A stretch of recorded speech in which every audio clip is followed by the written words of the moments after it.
नमस्ते, सत श्री अकाल, जय हिंद दोस्तों।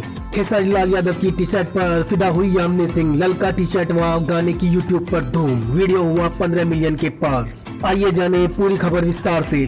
खेसारी लाल यादव के लाल टी शर्ट पर खूबसूरत अभिनेत्री यामिनी सिंह फिदा हो गई हैं और यामिनी सिंह ने खेसारी लाल यादव को अपनी गली में बुला लिया है।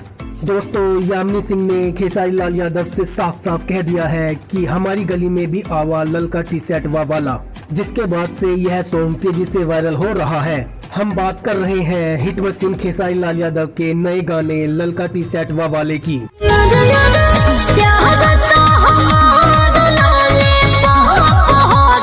जो दोस्तों एक बार फिर से रिलीज होने के साथ ही हर सेकंड में मैक्सिमम व्यूज के साथ तेजी से रिकॉर्ड बना रहा है। और दोस्तों आपको बता दें कि इस गाने ने 15 मिलियन से ज्यादा व्यू हासिल कर लिए हैं, क्योंकि यह गाना बेहद एंटरटेनिंग है और इसमें खेसारी लाल यादव के साथ यामिनी सिंह एक बार फिर से धमाकेदार अंदाज में नजर आ रही हैं। और दोस्तों आपको बता दें कि दोनों की केमिस्ट्री को दर्शकों में खूब पसंद किया जा रहा है। खेसारी लाल यादव का यह गाना ललका टी शर्ट व अन्नपूर्णा फिल्म के ऑफिशियल यूट्यूब चैनल से रिलीज हुआ है, जिसे रिलीज के साथ ही कुछ ही मिनटों में लाखों लोगों ने देख लिया है और यह गाना तेजी से वायरल हो रहा है। तो दोस्तों सॉन्ग में खेसारी और यामिनी सिंह की जोड़ी के बारे में आपको क्या कहना है, अपनी राय कमेंट बॉक्स में जाकर जरूर दें और ऐसी ही जानकारी पाने के लिए चैनल को दिल से लाइक करके सब्सक्राइब करना ना भूलें।